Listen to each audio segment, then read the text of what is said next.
이제 이 학생한테는 공부에 마음의 불안을 줄여줄 수 있는 그런 공부 방법이 필요해요. 누구나 다 하는 이렇게 멋진 5가지 방법, 4가지 방법 이런 게 아니고요. 자신의 불안을 줄여줄 수 있는 방법이에요.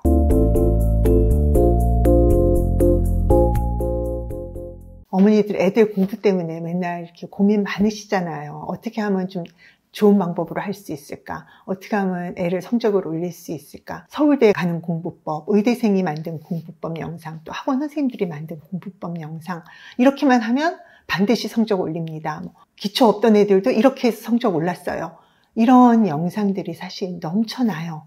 그리고 어머님들이 어떻게 애들을 동기화시켜 줄 수 있는지 일단 공감부터 해주세요. 그 다음에 인정해 주세요.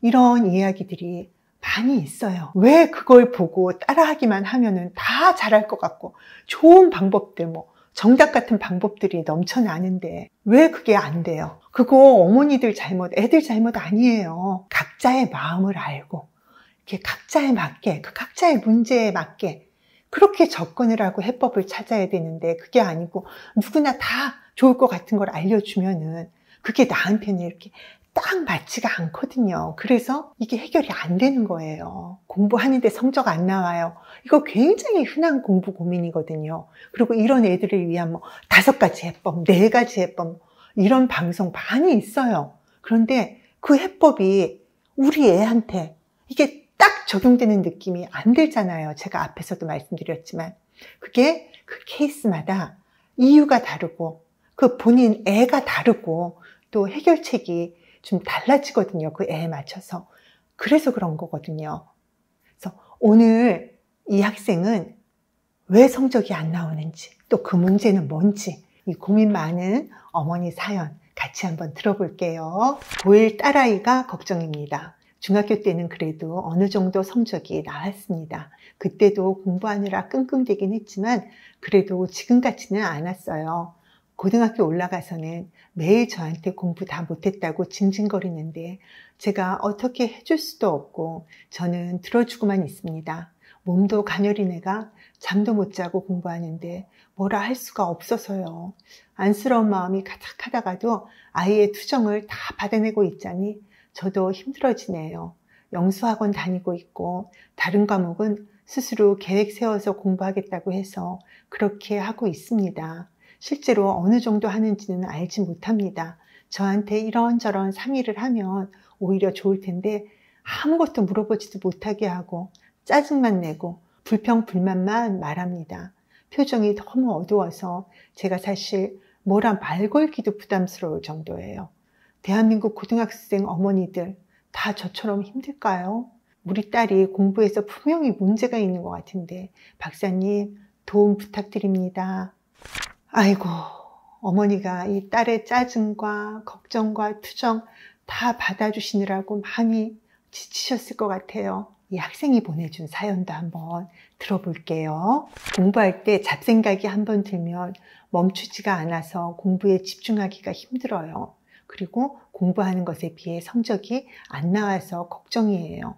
이번 학기말 시험도 성적이 기대했던 만큼 나오지 않았어요. 시험 전에 학원에서 준비해 준 것도 다 외웠고 개념 이해 안 되는 내용들은 인강도 찾아 들으면서 나름 정리하고 문제도 풀어보고 했는데 34435 나왔어요. 중학교 때보다 더 시간을 들여서 했는데도 성적이 더 안 나온 이유를 모르겠어요. 2학기 때는 성적이 올랐으면 좋겠는데 요즘 쉽게 지쳐서 학교 수업 시간이나 자습할 때 자꾸 졸게 되고 공부하는 것도 힘들어져서 걱정이에요. 사연을 보니까 이 학생이 이게 걱정도 많이 되지만 좌절감도 느끼는 것 같고 또 내가 할 거 다 했는데 왜 성적 안 나와 이런 억울한 마음도 있는 것 같아요. 그리고 이제는 막 집중도 안 되잖아요. 자기는 열심히 했는데 이런 상태가 되니까 많이 힘들 것 같은데 WPI 성격검사 결과를 보면요. 이 학생은 이렇게 조심스럽고 예민하고 섬세하면서도 굉장히 감성적이고 꼼꼼한 성격이에요. 성격이 털털한 사람들에 비해서요. 이런 성격을 가진 사람들은 이렇게 낙천적이지가 않아요. 그래서 걱정이 많아요. 사소한 것도 걱정해요. 내가 잘할 수 있을까? 이렇게 하는 게 맞나? 이런 걱정이 사실은 좀 가득하거든요. 그래서 학교 생활도 그런 걱정과 불안이 가득한 상태에서 하게 돼요. 그래서 학교에서는 그래도 자신이 그렇다는 걸 드러내질 않지요. 그러니까 친구들한테도 선생님들한테도 굉장히 친절하고 이렇게 배려해줘요. 그리고 자기가 할 일도 잘하고 착하다라는 얘기를 듣는 그런 학생일 거예요. 그래서 엄마는 아마 이 학교 선생님과 면담할 때마다 속으로는 선생님 속고 계신 거예요. 이 기집애가 얼마나 성질 더러운지 모르시는 거예요. 이렇게 생각하실 거거든요. 이제 학교에서 이 딸이 돌아오면 잘 갔다 왔어? 배 안 고파? 그럴 때 이 딸이 어떻게 할 것 같아요? 배 안 고파. 아무것도 안 먹고 싶어. 그러면서 짜증 잔뜩 난 표정과 목소리로 대답하고 문 딱 닫고 들어가면 내가 뭘 잘못했나? 난 그저 인사한 건데 기집애 성질도. 지금 이 댁에서 딱 이렇게 일이 일어나고 있을 거거든요. 안 봐도 비디오예요. 하루에 쓸 에너지 다 써버린 느낌, 기 다 빨린 느낌 드시잖아요. 그 짜증을 받아내느라 숨이 막히시는데 그러면서도 또 엄마니까 걱정되죠. 학원에서 얘 공부하려면 배고플 텐데 어떡하지? 숙제는 다 해갔나? 정말 이 난리가 언제 끝나나? 얘 빨리 대학 갔으면 좋겠다. 이런 생각 매일매일 교차하실 것 같아요. 이렇게 엄마한테 짜증내는 이 딸은요, 사실 자기가요, 엄마한테 이렇게 짜증내고 있다는 것도, 그리고 그것 때문에 엄마가 힘들어 한다는 것도 생각도 못해요. 그게 가능하냐고요? 지금 자기 자신이 너무 힘들거든요. 그래서 자기 힘든 것밖에 안 보여요. 뭐가 그렇게 힘든가 하면요. 얘는 굉장히 예민하고 섬세하고 이 감정 중심적인 그런 아이예요. 이 감정이 해소가 안 되면요. 다른 게 아무것도 안 되거든요. 근데 지금 이 아이를 지배하고 있는 감정은요. 불안이에요. 이제 학생의 사연에서 자기가 공부를 한다고 하는데 지금 성적이 좀 안 나오고 있다고 그러잖아요.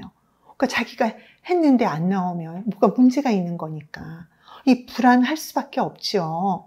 이건 성격이 느긋한 사람이라도 이거 뭐가 문제지? 이거 고민할 수밖에 없는 판인데 얘는 안 그래도 걱정도 많고 불안한 성격인데 더 불안할 수밖에 없죠. 학원에서 이렇게 시험에 나올 거라고 뽑아준 이렇게 내신 시험용 예상 문제 그런 거 다 풀었어요. 다 풀었으면 이제 안심되는 거야. 일단 풀었어. 그렇게 시험 대비 공부를 하는 동안은 나는 좀 안심이 되고 이게 뭔가 확실한 것 같잖아요. 근데 시험에서 내신 뽑아준 문제하고 똑같은 문제가 안 나와요. 그 낯선 문제를 보면 당황하게 되죠. 특히 고1 들어가서 처음 보는 중간고사, 학기말고사 애들이 다 당황해요. 왜냐하면 이게 중학교 수준하고 달라지잖아요. 그래서 고1 중간고사에 무너지는 애들이 얼마나 많은데요. 그런데 이 학생의 이제 이 성격적인 특성상 이 낯선 것을 보면은 긴장하고 당황하는 게 더 강한데 얘는 어떨 것 같아요? 더 당황하죠. 이렇게 당황하면요. 머리가 하얗게 되는 그 경험을 하게 돼요. 한번 그렇게 머리가 하얘지고 나면요.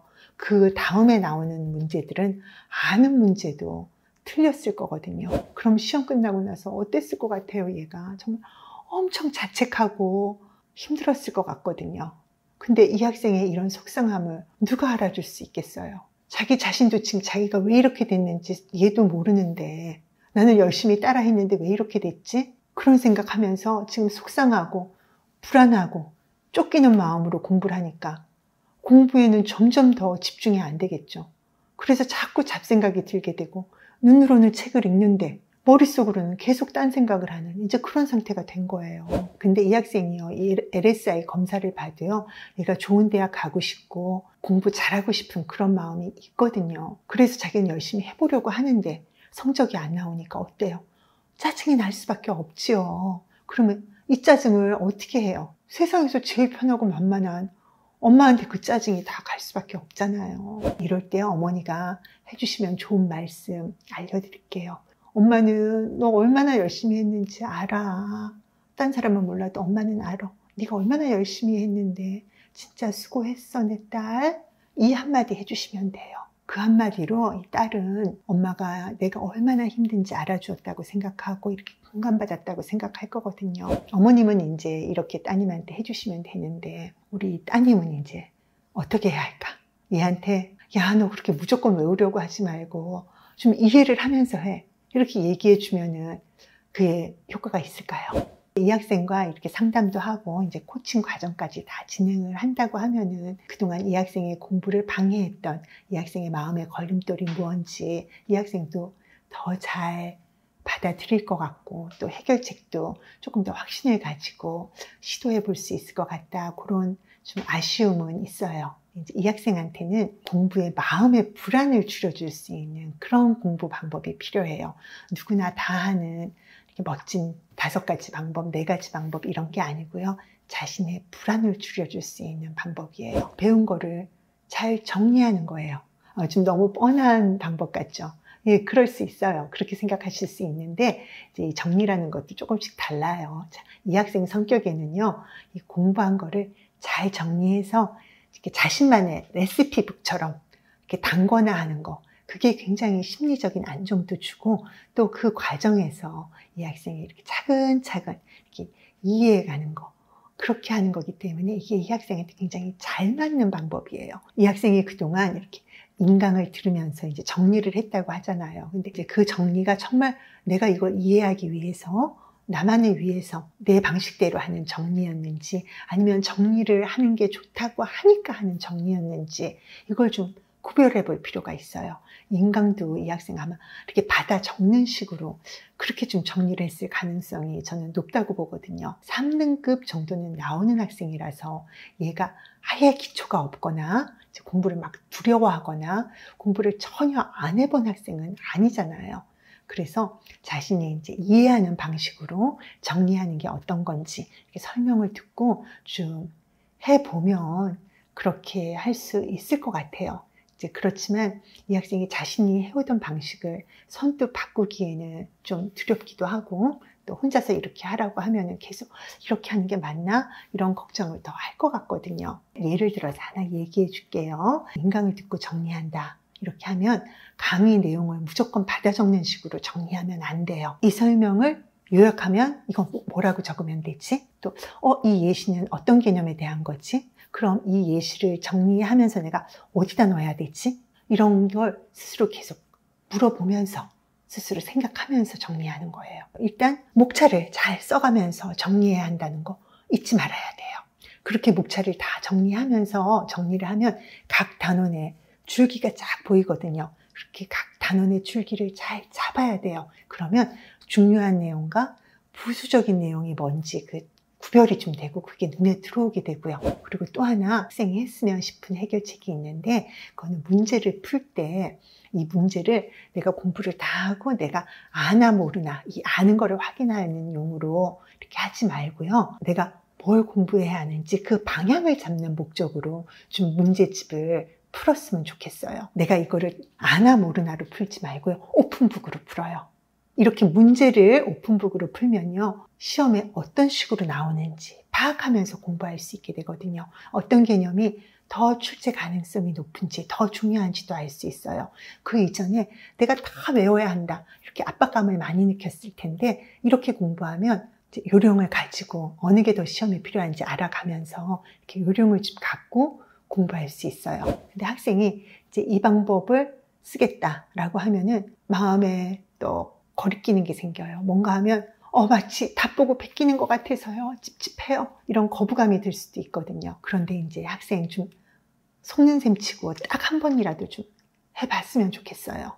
그리고 제가 이제 조금 더 욕심을 내서 한 가지 솔루션을 더 말해준다면은 학생이 오늘 이렇게 공부한 시간과 분량 그거를 플래너에 좀 기록을 해봤으면 좋겠어요. 그렇게 플래너에 기록을 하면은 내가 어느 정도 공부할 수 있는지 거기에 대한 이해도 생겨요. 그리고 이렇게 시각적으로 내가 얼마큼 공부했는지 그거를 확인할 수 있게 되거든요. 그러면 사실 학생의 불안이 좀 많이 줄어들어요.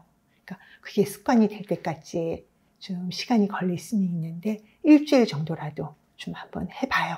그리고 그 차이를 스스로 좀 느껴봤으면 좋겠어요. 그리고 플래너에 그렇게 쭉 써 있는 걸 보면서 내가 어떤 느낌이 드는지 한번 좀 생각하면서 꼭 좀 해봤으면 좋겠어요. 쭉 이제 지금까지 방송 보시니까 학생이 이렇게 정석 같은 공부법을 따라하면 안심이 될 것 같아서 그 프로세스를 열심히 따라했지만 자꾸 자기 마음이 더 불안해지는 쪽으로 결국은 공부했기 때문에 이런 결과가 나왔다는 거, 그게 좀 이해가 되셨어요. 학생이 이걸 잘 따라해서 이 마음의 불안이 좀 줄어들잖아요. 그러면 실력이 만들어져요. 그리고 그렇게 실력이 만들어져 가면은 학생은 정말 공부 잘할 수 있는 학생이거든요. 그리고 어머니도 이 걱정이 많으셨고 마음도 힘드셨을 텐데 그동안 힘들었던 이 따님의 마음을 좀 알아주시면 어머니와 딸과의 관계도 좀 좋아질 것 같아요. 사연 보내주신 어머니하고 학생뿐만이 아니고 좀 이와 유사한 고민을 가지고 계신 학생들과 부모님들께 좀 도움이 되었으면 좋겠네요.